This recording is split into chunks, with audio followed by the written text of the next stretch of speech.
Well, hello there, listeners. It's Susie New from the Australian Society of Anaesthetists, and thank you for listening to our podcast. It's called Australian Anaesthesia, and it's where we talk about all things relevant to anaesthesia in Australia.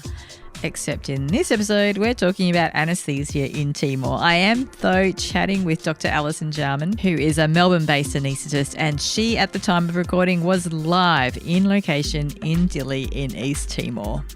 What I like about our conversation is Dr. Jarman's willingness to learn, form professional, hopefully long-lasting relationships with the local staff. This is not her first time in Dili, and I bet you can't guess what she did the first time she was there. You will learn about that in the episode, and I hope this also won't be her last time in Dili. Dr. Jarman is there with the support of the ASA's ODEC committee, which stands for the Overseas Development and Education Committee.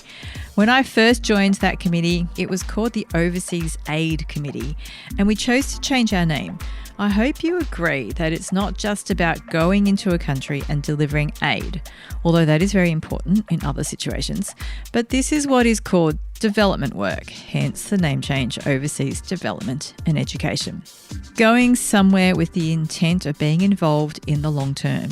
This is not a bit of tourism with some medical work or even medical voyeurism. It's about asking more questions than delivering answers, admitting that you might not know all the answers, but you're willing to learn. It's about accepting that someone who doesn't speak English as well as you and may do things completely differently may be just as much of an expert as you are, or even more of an expert. Recognizing that and still being willing to collaborate. I am definitely a fan of collaboration and not letting egos take over. I love that all of these elements come out in my conversation with Dr. Jarman. I also want to recognise the anaesthetists who have gone before her, who also share her humility and desire to work with the Timorese as they strengthen their health system. Drs. Phil Bloom and Brian Spain, also ASA members on the ODEC committee, and Dr. Eric Vried from the Netherlands. And I'm sure I always pronounce that surname wrong. Anyway, I hope you are all well wherever you are in the world. For now, though, let's jump into what Dr. Jarman has been getting up to.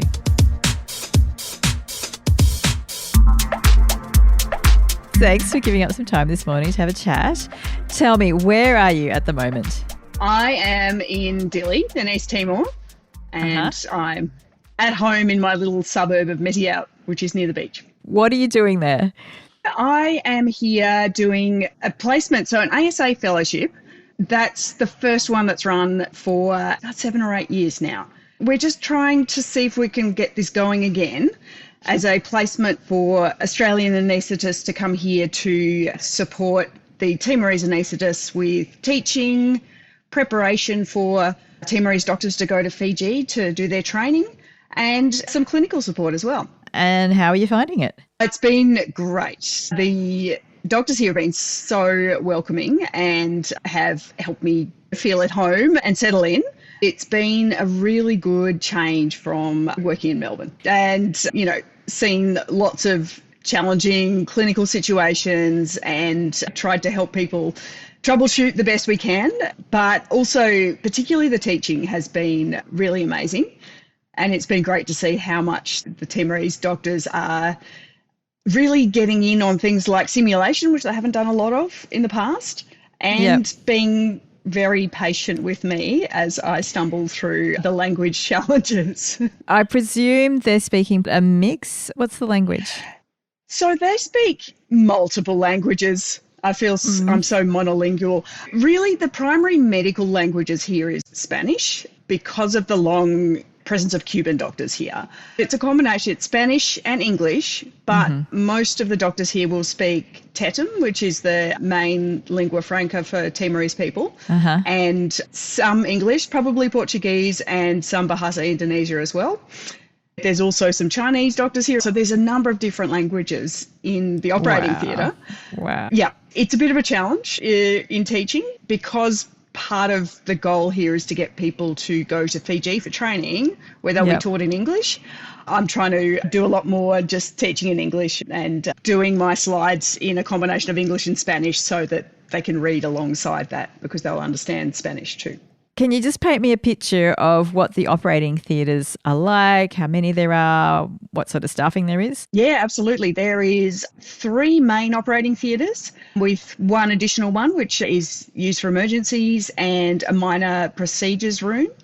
On most days, you've got one theatre running as emergency theatre and the other 2 theatres running as elective theatres. There is an endoscopy suite, but anaesthetists tend not to attend it unless they are really needed for certain patients. So that's a significant change from ours. There's general surgery, orthopaedics, there is an ENT and max fax unit, and obstetrics, of course, is one of the huge ones, and a urology team as well.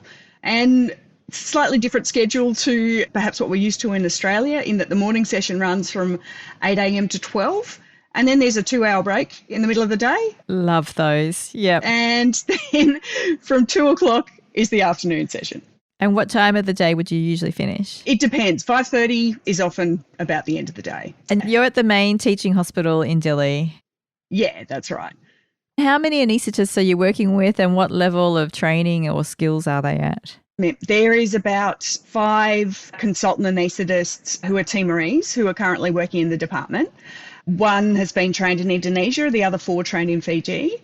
There is 1 Chinese anaesthetist and 2 to 3 Cuban anaesthetists, depending on when they overlap in their placements here. Those are all the trained anaesthetists. Then there are a number of junior doctors who may have been working in the system for a long time, but who haven't been through formal training. One at least of those I'm hoping will be going to Fiji next year to start her training. Alongside those doctors, there's also a number of nurse anaesthetists who've been working in Timor for decades, and they're very experienced and run a lot of the anaesthetics on their own. And what do you get in theatre in terms of assistance? There's anaesthetic nurses as well. And again, there's 1 or 2 who've trained in Indonesia, and many have just trained sort of on the job in Timor. And there's also the nurses, and then nursing students, and often medical students as well. So it can be quite a full theatre, but there's definitely trained anaesthetic nurses and nurse anaesthetists. Yes. And the anaesthetic nurses, you'll get 1 per theatre like we do in Australia, who stays with you for the whole case. Yeah. It's come a long way since I was there. I trained Flavio in Fiji. Yeah. And I think when he came back to Timor, he was the only anaesthetist in Timor. He was, yes. I'm blown away at how much the workforce has grown. That is amazing. It is really quite well staffed for the average day, absolutely. And of course, Flavio is now in the ministry, so he is busy elsewhere. Yeah. Can you just walk me through what your usual day is like? Yeah, so because I am the first one here and I haven't really formally established that I can work clinically in the hospital, I've been focusing on teaching mostly. So our weekly teaching schedule, because we haven't had protected teaching time for a while, so we're doing teaching on Monday afternoons and on Fridays. So a lot of my week has been focusing on preparing teaching and really responding to the requests of the Timorese anaesthetists as to what they think the junior anaesthetic doctors need to be taught. So I'm sort of just creating a curriculum as I go. So I've been just working through a number of topics and doing some simulations. So for example, this week I did some airway teaching on Monday, and we'll be doing some airway simulation on Friday. So a more didactic teaching session early in the week, and then some more hands-on as well. And then in between that, I'll be coming in the morning, doing some clinical teaching in theatre alongside the Timorese anaesthetists. And in between that, it's been lots of meetings with people and trying to make connections really and build a network so that this position can be sustainable for future fellows. Great. So when you're working with the anaesthetists, you're working with the trainees, the future trainees, as well as the specialists, and doing the in-theatre teaching with all grades from the sounds of it. Yeah, that's right. Because I don't have that sort of official position at the moment, I've just been trying to, in a way, edge my way around so I'm not treading on toes, but working alongside the consultants and helping to teach the junior doctors. I suppose it's just that trying to teach in a way so that the junior doctors, the future trainees in Fiji, can build up their skills so that they're ready for that training. It sounds like a mix of in-theatre clinical teaching as well as a bit of out-of-theatre, either tutorial or simulation-based teaching. Is that a good way to describe it. Yeah, absolutely. In terms of the classroom teaching, I know this is something that worries people when they're about to go on ASA Fellowship, is how much primary exam stuff, how much basic physiology, how much basic pharmacology do you have to be teaching? Yeah, this is a challenge. Like, I have relearned a lot by trying to prepare these tutorials. And I think I've really been feeling my way through what level of teaching you need to be pitching it at, because I guess I'm working with a real range of people's backgrounds. For example, one of the doctors had completed the Diploma of Anaesthesia, which was running here in years past. Mm-hmm. The others have mostly learned on the job. Wow. And they have a pretty good level of textbook knowledge in a way, but it's not been in practice for a while. So I have tried to pitch it rather at a practical level, but trying to bring back some of the things that they've probably learnt in the past and trying to integrate that knowledge. So I haven't been going as hard on the primary level physiology, because I was thinking, I don't think we're quite ready for that yet. But yes, I can see why people would be a bit scared about that, because it's been a while for me. Yeah, cool. You mentioned at the start there's been some clinical challenges. Are you able to describe any of those? Absolutely. I think it is getting used to what the particular resource limitations are in the country and seeing how the doctors here have to manage that. The prominent medical conditions, I guess rheumatic heart disease is a big issue in Timor, and it's now apparently the highest rate of rheumatic heart disease in the world, given that researchers from the Northern Territory have been here and have done some screening, and it looks like it's actually higher than the Northern Territory. We'll see that often with patients turning up without necessarily having their investigations with them, or maybe not having had an echo before. So relying on your clinical examination is really important. There is access to echo, but the system isn't smooth enough that every patient turns up with their investigations, or maybe someone, as I saw in the first week or two here, it's in their first pregnancy that you realise they do actually have rheumatic heart disease. You know, one patient turned up in florid pulmonary overload and was there for an emergency cesarean. So having to work very quickly on figuring out how to manage that in a clinical situation. And in that particular case, it was one of the anaesthetists' patient. I just sort of stepped in to see if I could offer any help. And I think between the two of us, with a lot of medical mime, I think I was able to be somewhat helpful. Even without having a shared language, medicine is kind of the shared language. So when you understand the same clinical conditions, you can contribute and work as a team. Yeah, it sounds like, reading between the lines, you were both as equally freaked out as each other and you got through it. Yeah, that's right. And for that patient, it was really fortunate that there was one line in the medical records which told us she did have rheumatic heart disease. And I think there was a mention of mitral stenosis, but also there was a bed in ICU available, so that she was actually able to go somewhere afterwards and have support, and she did well. Oh, that's good. So and well done to you guys. I remember being in a similar situation, and you just do that. It's your classic part 2 final exam question about someone coming in. And then you go and live it, yes. Yeah. In terms of the anaesthesia that you're providing, I know that's what a lot of people focus on when you go and work in countries like this. They want to know, what do you have and what don't you have? So let's just run through what the anaesthesia machine looks like, or the anaesthetic drug trolley. Yeah, absolutely. So I think, like most places, it looks like theatres at home. Really, if you walked in, you'd go, okay, this is familiar. The anaesthetic machines are familiar, except that they don't have end-tidal gas monitoring. So we have halothane and sevoflurane, and there is only 100% oxygen. There's no medical air, and that's all in cylinders as well. There was a piped gas system, but I believe there was a fire some time ago, so that is not operating anymore, unfortunately. So in terms of that setup, that is familiar. There's no scavenging, but we do have, in terms of drug supply, generally propofol's available. In the time that I have been here, both fentanyl and morphine are generally available.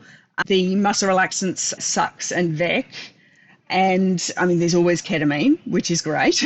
That's very useful. Do you end up doing a lot of cases under ketamine? More the sedation cases, but yeah, a lot of cases do involve ketamine to an extent, but it's just that very adaptable, flexible drug. One of the things that isn't very available is local anaesthetics, unfortunately. Apart from heavy Marcaine for spinals, there is not a lot of local anaesthetics. So that limits how much you can do with regional anaesthesia. But a lot of things are done under spinal which we might not do in Australia. For example, open appendix, because I think that's been how it's been done for a long time, and the surgeons are used to doing that and it seems to work well. So in terms of safety, it's probably also a good option. I just went to Cambodia a few weeks ago and we were doing a lot of that as well, appendicectomies under spinal. And they were trying to tell me that they could even do a cholecystectomy under spinal as well. Yes. Just mentioning cholecystectomies, there is some laparoscopic cholecystectomies that happen about once a week. So laparoscopic surgery is happening. I just want to talk about logistics. So you've been there for 7 weeks. How long are you planning to stay? I've actually only got another week. 3 months, I think, would be a better placement. That's what we'd hope in the end. But this was the best I could figure out for family and other commitments. Yeah, fair enough. And in terms of finding a place to stay, how did you go about doing that? I basically booked an Airbnb before I left Australia because I felt like I wanted something that was set. There are a few different ways of doing it. There's a Facebook group where people will advertise rooms and apartments as they come up. Basically, most things are done on the ground, though, when you get here. If I was doing it again, I would probably book an Airbnb for the first week or so and then start meeting people and going around to see places because it's much easier to do things on the ground when you're here. Many places it's like that, isn't it?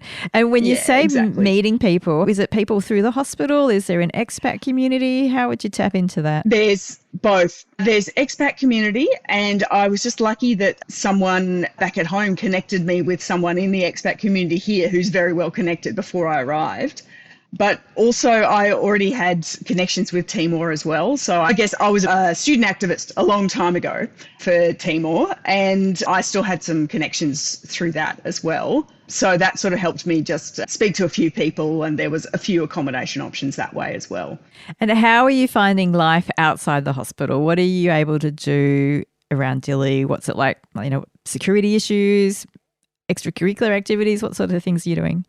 Look, I found Dili so far to be it feels a really safe place overall in terms of personal security. I find it a very comfortable place to be. People are generally very helpful, and it's really a low hassle sort of place to be.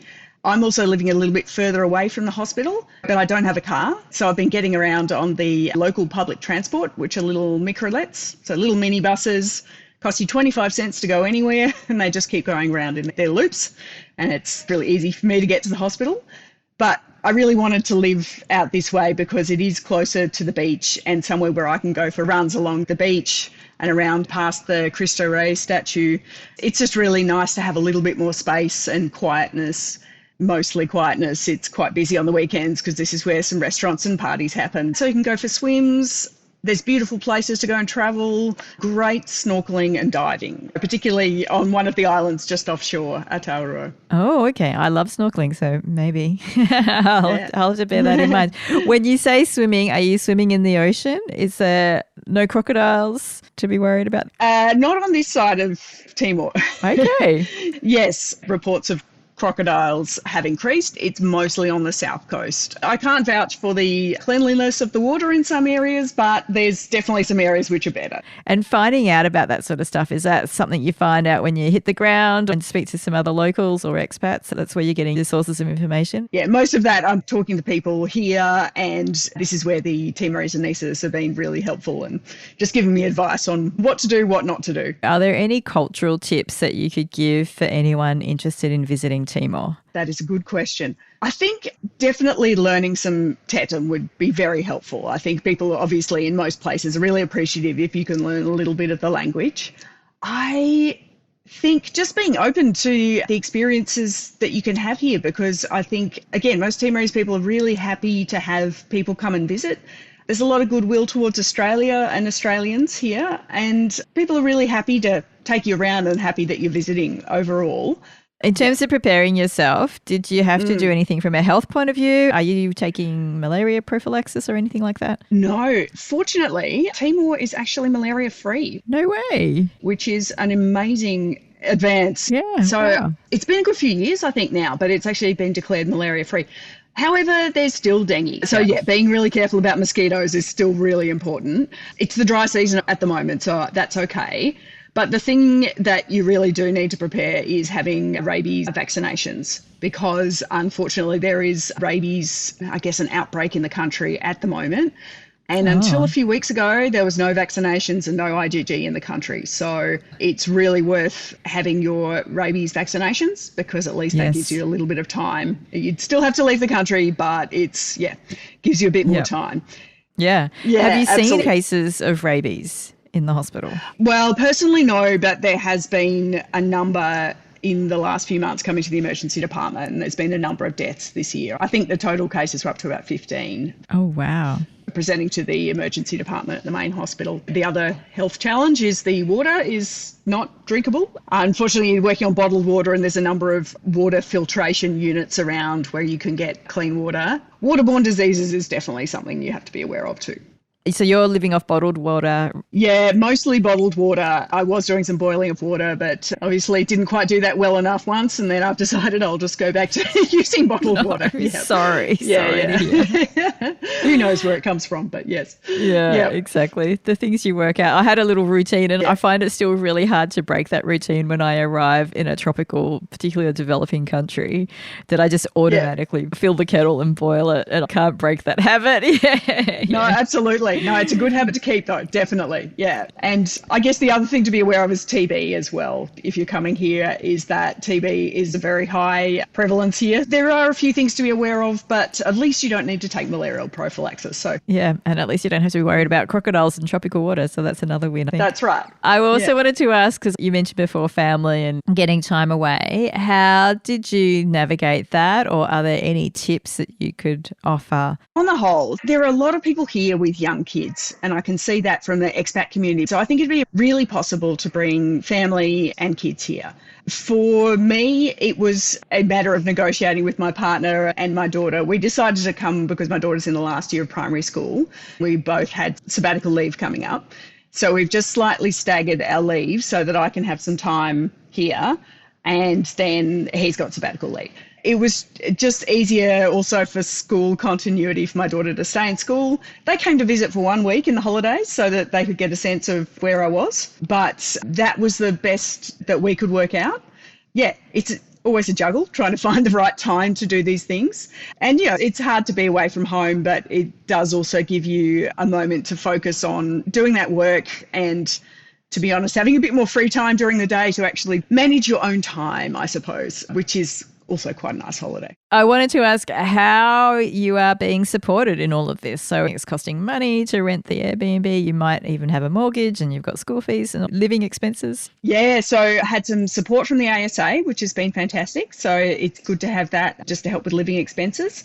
But fortunately, I'm on sabbatical leave from my hospital. So it's been great that they were willing to support this as part of my sabbatical leave. Yeah, great for the hospital, and also great plug for the AMA for getting those conditions into the EBA. I always like to plug the work of the AMA because people don't often appreciate what goes on behind the scenes. It's amazing. And so if people are interested in doing this, they're thinking, great, what grade of anaesthetist do you think can apply for this? It's called a fellowship, but is it really open to fellows? It is. Okay, cool. I think at this stage, well, I've been a consultant for 6 years, so I feel like I'm never going to know everything, of course not. But I think that having a few years under your belt is probably helpful in this setting, if only because the system is not very well set up yet.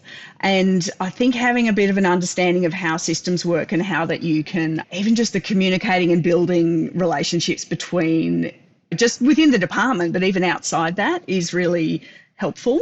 So I think that's aside from the clinical work. So I think being pretty comfortable in being adaptable in the clinical environment is quite helpful as well, because I think looking back on when I first did an overseas fellowship in Zambia as a fellow, and I was thinking of how confronting it all was at first, having to adapt your own idea of what the standards are and what you need to strive for. It's much easier after a few years where you've got a better sense of what you can manage with, what you can manage without, and how you can fit in as part of the team. And I think there's just that confidence that comes with just a few years of being a consultant, where you can feel that you've got some skills and you've consolidated your knowledge a little bit so you can feel more comfortable. And it might also help if you're trying to work with people who are already specialists in their own country. Find that goes a long way. I think definitely. And I think perhaps because there's not so many of the people in a formal training program in Timor at the moment, which is where I found, for example, being a fellow in Zambia, there was a number of people who were going through a training program and we could work alongside each other because it was familiar. I think one of the real benefits, I hope, of me being here at the moment is that I'm able to talk to the consultants and speak on a professional level about how to develop interests. And I think that's one of the benefits of me being here, is that I hope that discussing things like potential research or other interests that they might be interested in exploring, that I can, even just being a sounding board, but help try to look over research proposals or link them up with other people who might be able to help. And I think that's where being a consultant with a few years' experience means you've got a few more connections, but it means you can talk about professional development with the other consultants. So if people are interested, how would they go about finding out how to apply and more details about this fellowship? Well, we're still working out the fine details about our ongoing position, and hopefully there'll be an agreement with the hospital that we can keep going. But I think going through the ODEC committee of the ASA at the moment would be the best way to go.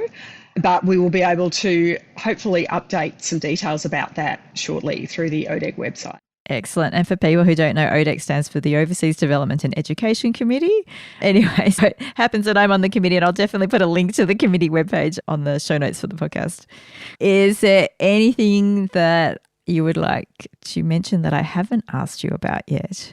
That this will just be a plug for sabbaticals in general. It would be the first thing, is that it's a great way to revive your interest in your profession again, really. I think having a change like this is so helpful to actually remembering why you did the job in the first place and just giving you a new perspective on the profession, which is great. And so I think a change in context is a fantastic thing. And for me, this has been a real coming full circle to come back here, because I mentioned that I was a student activist many years ago before I did medicine. And I came to East Timor first in 1997 and then again quite a few years later.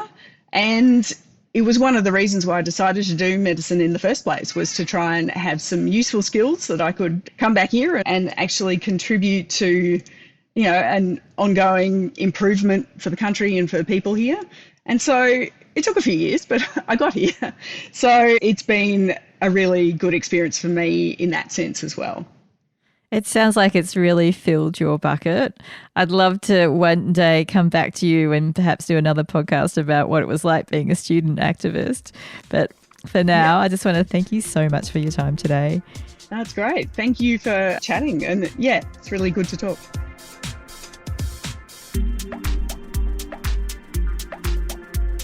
Well, I hope you've enjoyed learning more about Alison and what life in Timor is like, and the work of the ODEC committee.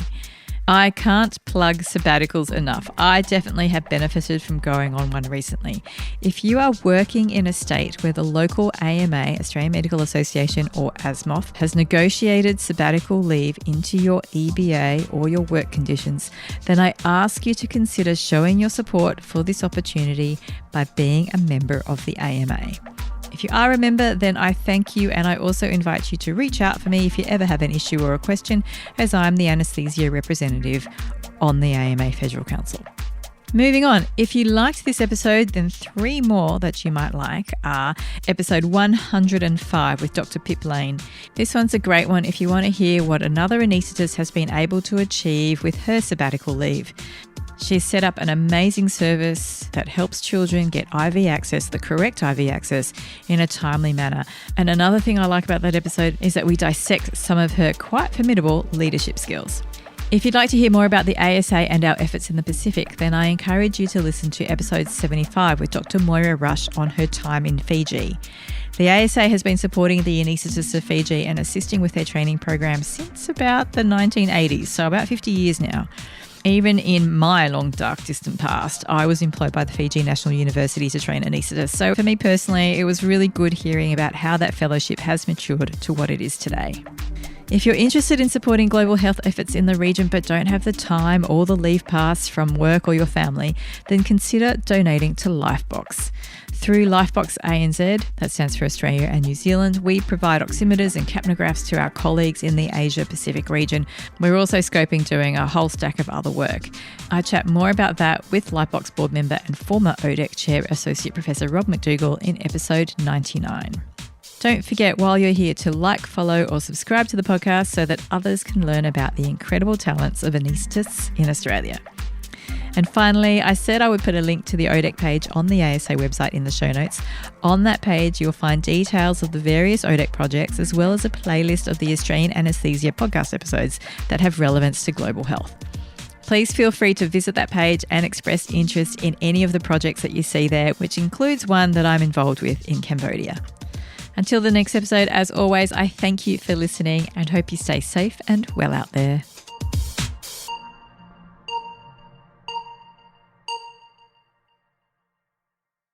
This has been Australian Anaesthesia, produced by the Australian Society of Anaesthetists, with many thanks to host and editor Dr Susie New, with music by Soda Lime Music, sound and engineering by Bearview, and graphics by the ASA Communications team.